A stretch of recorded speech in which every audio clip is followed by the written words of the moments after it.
Thank you for tuning in to the latest edition of the 12 Kyle podcast. Whether you're listening during your commute, while working out, or just relaxing at home, we appreciate you. Every download, every listen, and every subscription means a lot. Up next, the 12 Kyle podcast. I think ultimately you need that human connection. I'm not against AI, and I'm not one of those people who are also crazy enough to believe that AI is going anywhere. It's not. It is the wave of the future. Much of what I do on this podcast, as far as what is created here that I present to you, is done via AI, and it'll be done as soon as I hit record, and it'll be done again when I stop recording.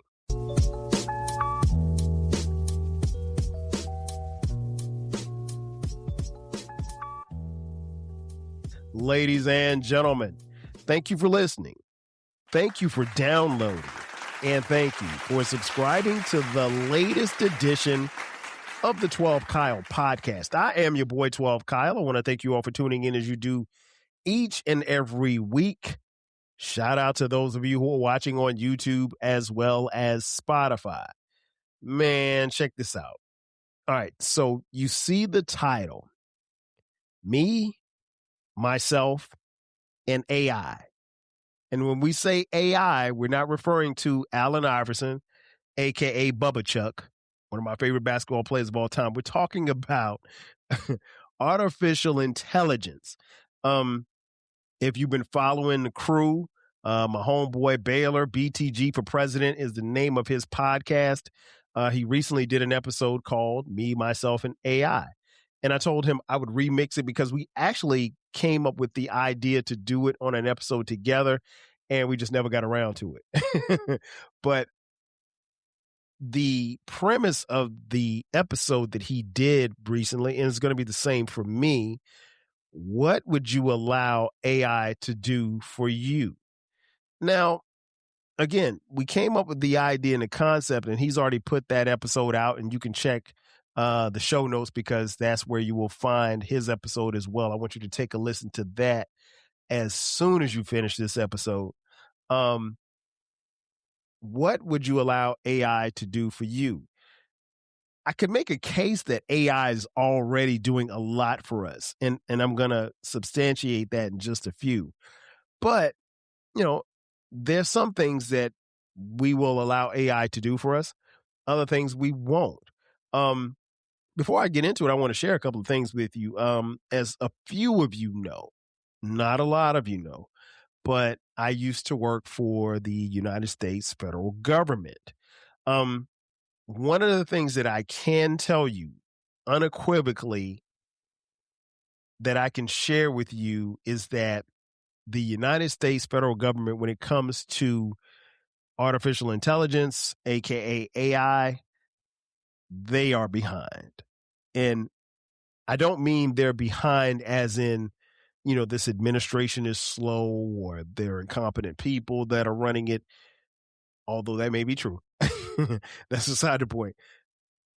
The point I'm making is that they're behind because AI, in essence, had a 20-yard start. If it's a 100-yard dash, AI had a 20-yard start. And I think for a long time between the Biden administration and this current version of whatever you want to call an administration, I don't know that the people in place really understood where AI was going. They thought that it would just be maintained by, you know, some of these tech companies like Meta and things of that nature, but they did not understand the volume and the vast range that AI would have. And subsequently, at least by my observation, they pushed it to the side. They pushed it to the side and they said, oh, well, yeah, we'll get to it. It's not that big of a thing. You know, Zuckerberg and those guys have it under control. If only they did. And they did to some degree, but AI is everywhere. There's not anything that we do without AI. But I think it was very stupid for the federal government to take that stance or just make the assumption that nobody was going to use AI outside of the tech companies.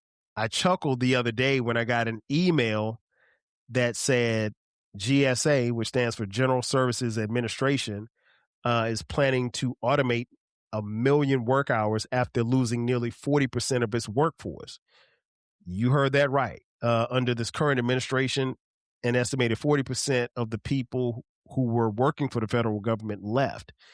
And GSA, which is the body that houses the employment structure for government jobs, decided that, hey, we're going to automate, this. We're going to create jobs, or some of the jobs that we have delegated to the point where AI will do the work for us. So where people have left jobs, or where people have been removed from jobs, or where jobs have been eliminated, we're now going to have AI do about 400,000 hours of work. And I'll give you the quote. It said, quote, "We have about 400,000 hours that are currently identified in ways that we could not replace people, but remove that non-high value added time and replace it by putting people in more high valuable opportunities within the agency."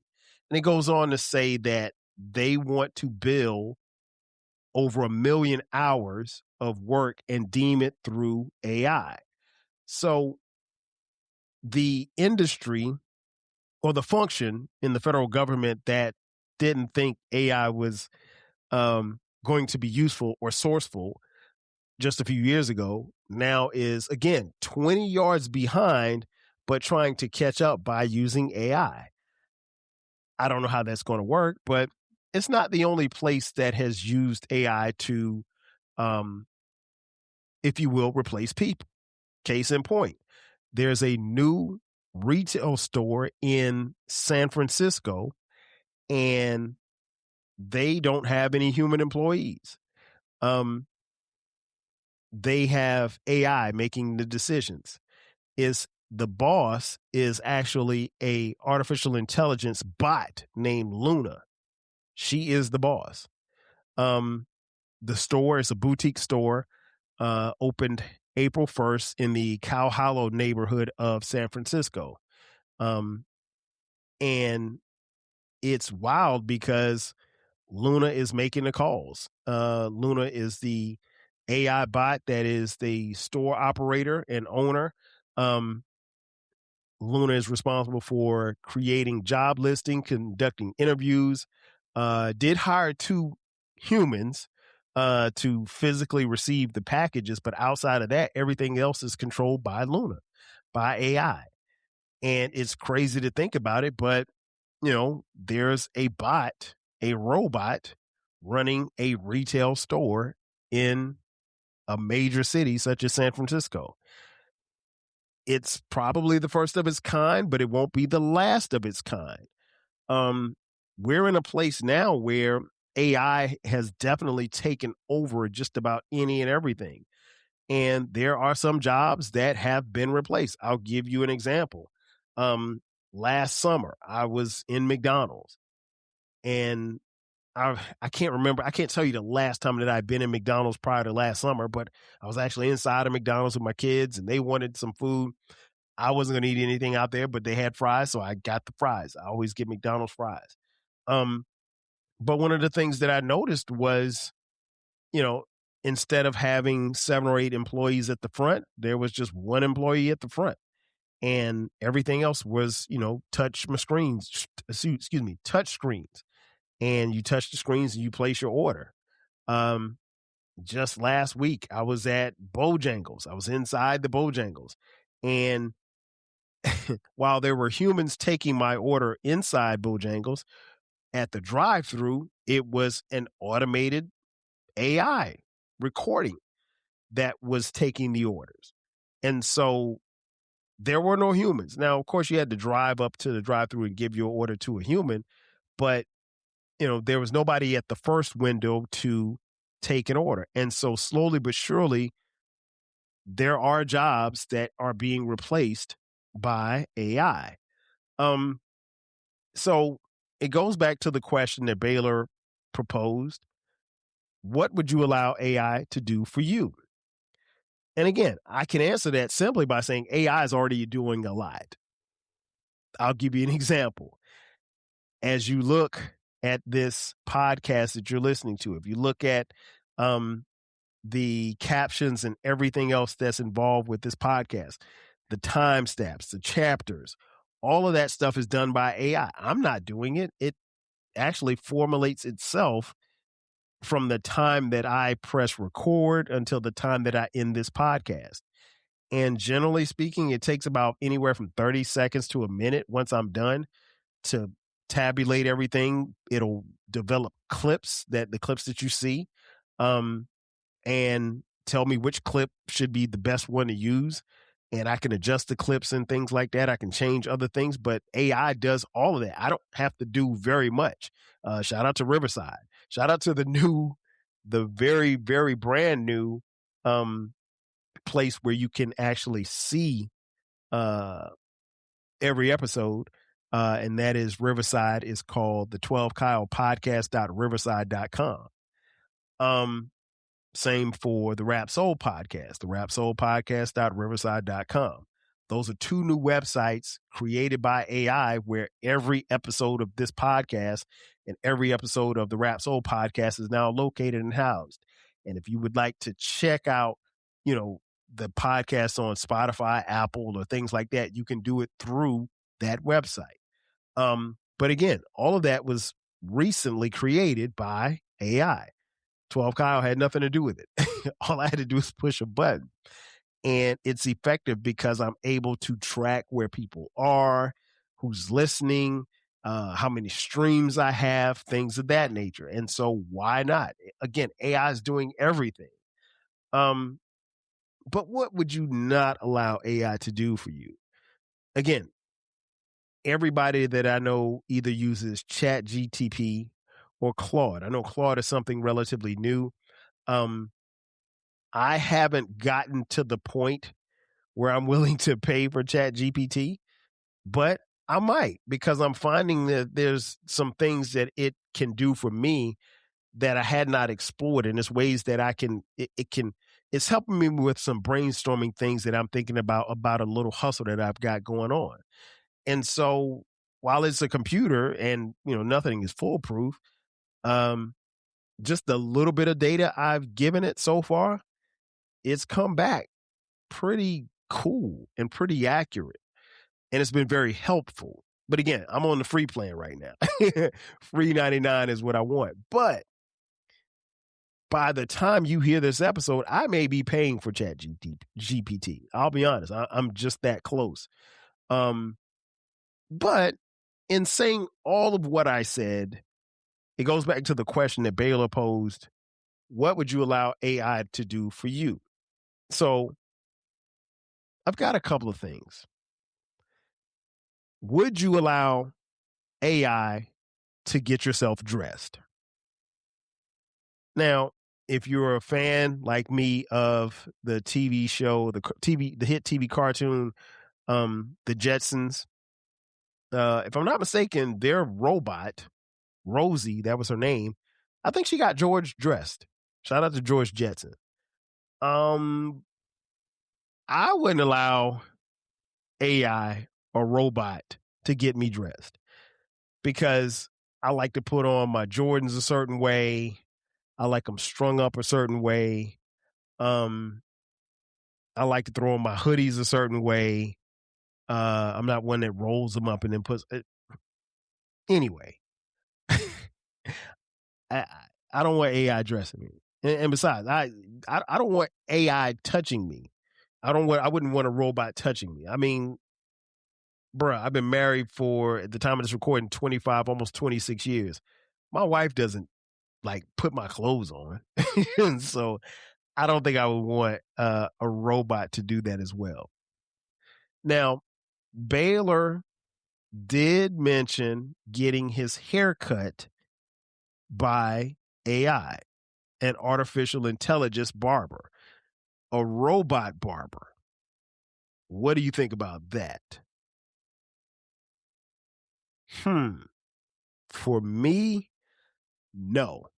I don't want a robot cutting my hair. Yeah, true. I could sit in a chair and it could take, instead of taking, I don't know, 30 minutes that it takes to cut my hair, it could take 5 minutes. I mean, that would be cool. And then you would never have to leave your house.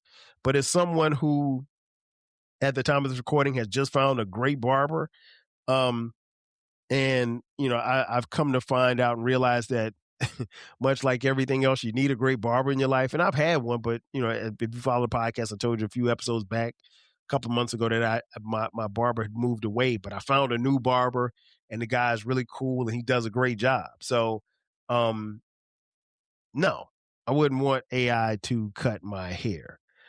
Would you want AI to drive you in a car? Now, if you're in a major city, I'm pretty sure you've seen the Waymos. That's what they're called. And I see Waymos all the time, every time I go downtown. I find it interesting because I don't live in the city of Atlanta. I live outside the perimeter, is what we call it. The perimeter is Interstate 285 that circles the city. I don't think I've seen a Waymo outside of outside of 285. I've always seen them downtown in the city, which is cool.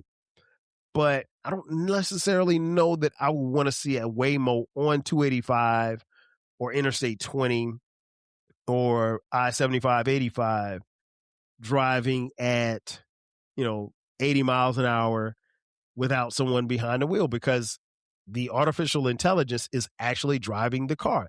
Now, if you have a newer car, there's certain artificial intelligence that's already programmed into your car. Like, I have a Lexus, right? And when I'm driving the car, if I'm driving and there's a car that's stopping in front of me, the car will alert me that, and let's say I'm still on my gas, it's going to give me a signal that, hey, you need to hit your brakes, and it's going to slow the car down automatically.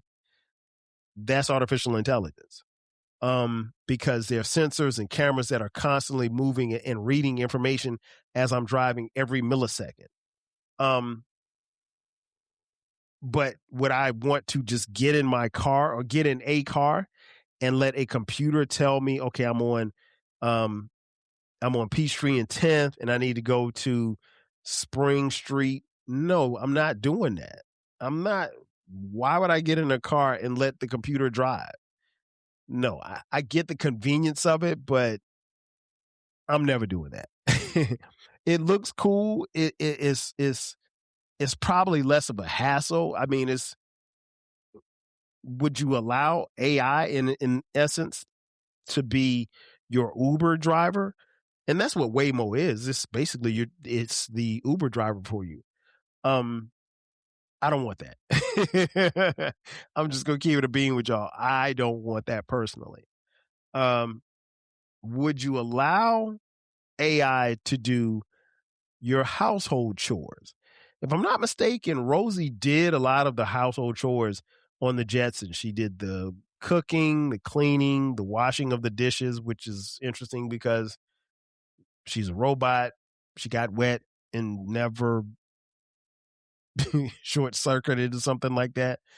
The washing dishes, folding clothes, ironing clothes, cleaning, making of the bed. Would I want a robot or AI to do that for me? Absolutely yes. Without doubt. I would want AI to do that because, quite honestly, those are chores that I don't like doing. Except making the bed. I like to make the bed, but that's about it. I mean, everything else, washing dishes, folding clothes is the worst. I would definitely get a robot to fold my fitted sheets. I'm 53 years old and I still don't know how to fold a fitted sheet. Folding fitted sheets is like pointless. There's a way that you do it, but it's pointless. But yeah, I would definitely let AI fold my fitted sheets as well as do the laundry. Would you allow AI to cook your food? No. And I'm going to tell you why. Because my food has to have a certain taste. It has to have a certain flavor. It has to have certain herbs and spices. And I can cook. I'm not telling you guys something that you don't already know. I can cook. And I've been cooking since I was 8 years old, right? I don't necessarily know if you give a robot, even if you tell them like, hey, this is what I like this much of paprika or this much of Old Bay on my salmon. Nah, they're not going to do it like me. So no, I don't want AI doing that for me. Yeah, I don't want them preparing my food. And what was interesting was, as I was telling you guys earlier about the story being in Bojangles, I was standing there waiting on my food as, a human was preparing my food. And there was a lady behind me and she commented, and again, I've told you guys before in this podcast, like for some reason, I don't know why, but strangers just talk to me. I have no earthly reason why. I have my earbuds in just so she wouldn't say anything to me because I don't want to talk to people. And she made a comment about, the AI because you could clearly hear it, even though we were inside Bojangles, which is a fast food restaurant for those of you who don't have Bojangles in your town. Even though you could hear it, we were inside, but you could hear it from the drive-through. And she made a comment, about not liking to the computer to order it for her, and that's why she came inside. And I was like, hadn't really thought about it like that. But she didn't want to talk to the computer. She wanted to talk to a live human being. So, but at some point, I'm sure at Bojangles or maybe McDonald's, that lady's going to be talking to a computer full time.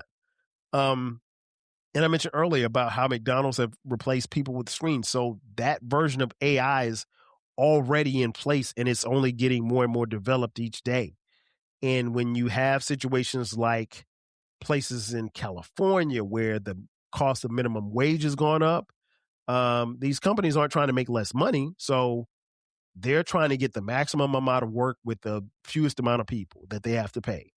And if you could pay a kid part-time or you could pay someone or not pay someone at all and have a computer do it, you're going to have a computer do it. Would you want AI to be your therapist, helping you solve your problems or kind of talk you through any issues or things that's going on with you? Nah, I couldn't. Because I don't think AI is going to give me the standard answer, right? AI is going to tell if you if you go to your therapist and you tell your therapist, a human, that you're struggling with getting over, your girlfriend that you broke up with that you had dated for 3 years, a human is going to give you the raw answer. They're going to give you the feeling. They're going to give you emotion. You're going to be able to see, and they're going to be able to see in you your body language and how you react to what it is that they're saying. AI is going to just give you a generic, it's going to tell you the right thing. It's going to tell you what to say or what to feel. But your therapist might say, man, get over that chick, fool. There's other fish in the sea. AI is never going to tell you that because it's not programmed to. So, yeah, I'm not talking to a therapist about, any problems or issues or goals or dreams or aspirations. I'll leave that to the humans. Would you allow AI to conduct your church service? Would you want a robot to preach a service to you? We're probably not far from that, but the answer for me is unequivocally no. And I can only think about my home church here in Atlanta. Shout out to Pastor Lee, Berean Christian Church. Just a couple of weeks ago, he had a sermon where the title of the sermon was "You Got to Let Them Know." And he started off the sermon by it was it was brilliant, but it was also comical. He started off the sermon by talking about how his favorite basketball team, the Atlanta Hawks, recently had a social media public PR fiasco with a gentleman's club in the city called Magic City, and they were trying to do a collaboration, and it backfired. It got a lot of outrage. And, Pastor Lee goes on to say, well, he's like, it's this establishment called Magic City, but I know nobody in this church knows anything about Magic City. And of course we erupt because it's funny. And he goes on to talk about, T.I. was scheduled to perform. And he's like, you guys know T.I., you got the song out, got to let him know. And at that point, the music from the T.I.'s new hit, Let Him Know, starts playing in church, which is crazy because you would think that, it was just the instrumental, but you wouldn't think that a pastor would have the wherewithal to kind of combine, what's going on in the real world to his congregation. And he goes on to his sermon talking about how Christ let people know about who he was, and also not just Christ, but his disciples talked about to the people. They felt like they had to let the people know about how, who Jesus was, so forth and so on. But he did a great job of blending today and yesteryear with the Bible. And Pastor Lee to me is extremely intelligent, extremely funny. But no, an AI robot could never do that in a church. Never, ever. And there's a certain humanistic feel for those of you who go to church, because I understand everybody didn't go to church, right? But I'm almost certain that everyone listening under the sound of my voice who are watching me, I think you've been to church at least once, right? So you understand the connection that there is to you and the people around you and the word that you're receiving. It's not the same with AI. Not the same with AI at all. Would you allow AI to be your bodyguard? Yes. Yes, I would. Because I think AI, a robot, would guard me literally and figuratively with their lives. And maybe, just maybe, if somebody starts shooting at me, AI is going to get that bullet before I do. And it's going to deflect the bullet, all kind of stuff. Yeah. I would have a robot as a bodyguard. And worst case scenario, if we got to squabble, we got to scrap it out. You ain't beating no robot. let me get the Terminator as my bodyguard. You ain't beating the Terminator. You can shoot the Terminator. He ain't going down. So nah. A bodyguard, yes.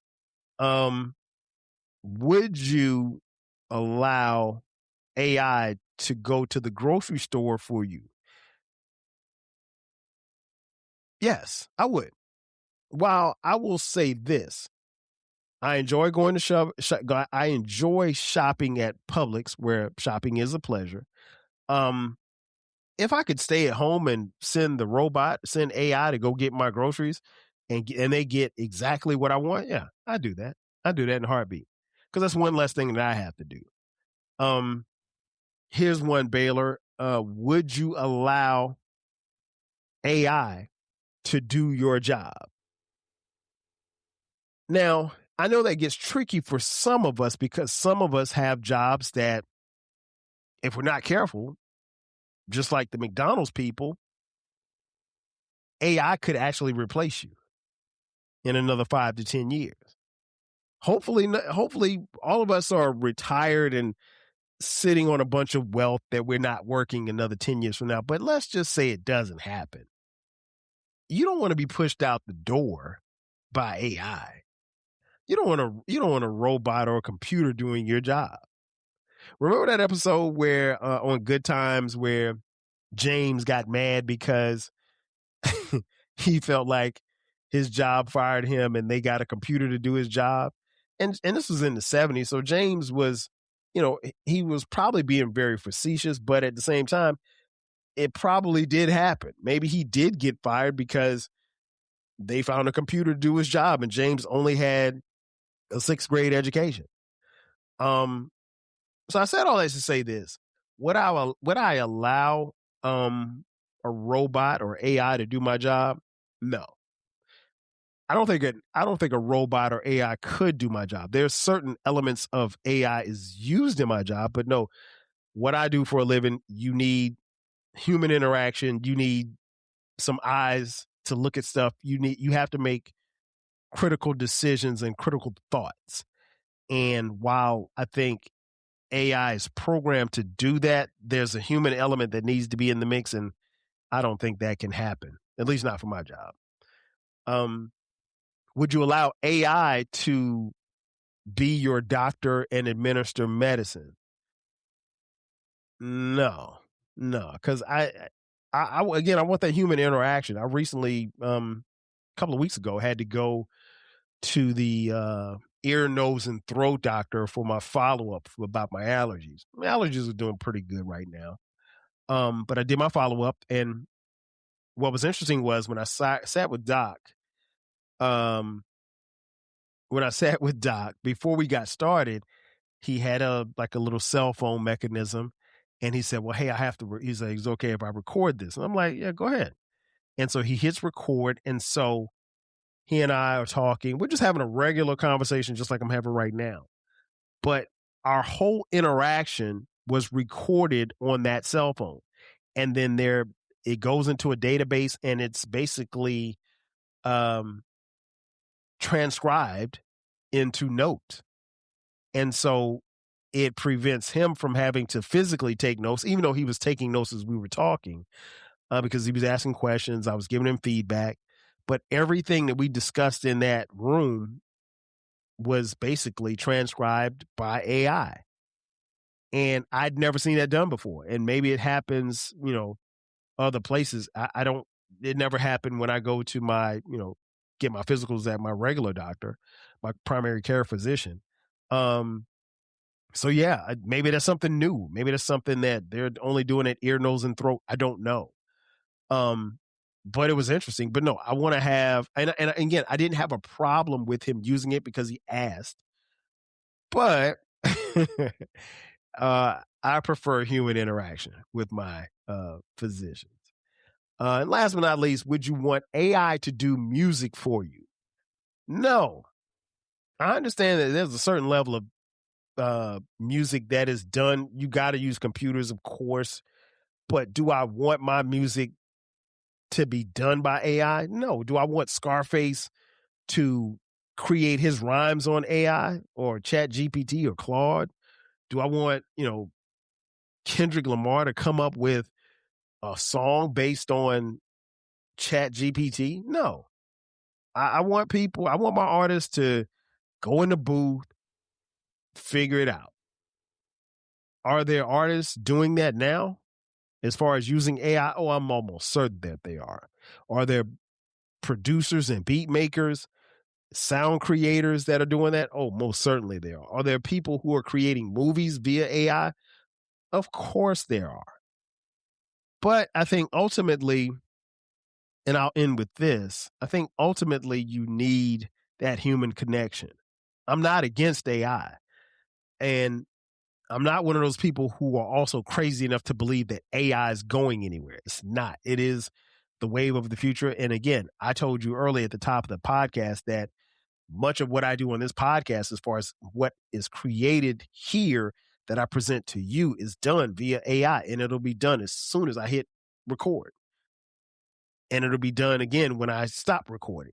So, I mean, I'd be crazy to tell you that it's not worth it or it's not good. But I think in order for us to have some of the human connections that we have, in order for us to have some of the love that we have for each other, in order for us to have some of the success and some of the interactions that we have, it's got to be between humans.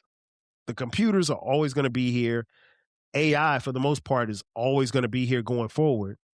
We just have to make sure that we take care of each other. Ladies and gentlemen, that's going to do it for me. Thanks again for checking out this edition of the 12 Kyle podcast. Be sure to subscribe to the podcast. We drop new episodes every Thursday. Also, don't forget about the best music podcast that you've never heard. It's called the Rap Soul Podcast. It's my music podcast. It's where we talk about music from the 80s, 90s and the 2000s when it comes to rap, soul, and R&B and hip hop. Again, you want to make sure you check that out. We drop new episodes every Thursday. You can find the Rap Soul podcast wherever you're listening and watching this episode. And lastly, we have merch.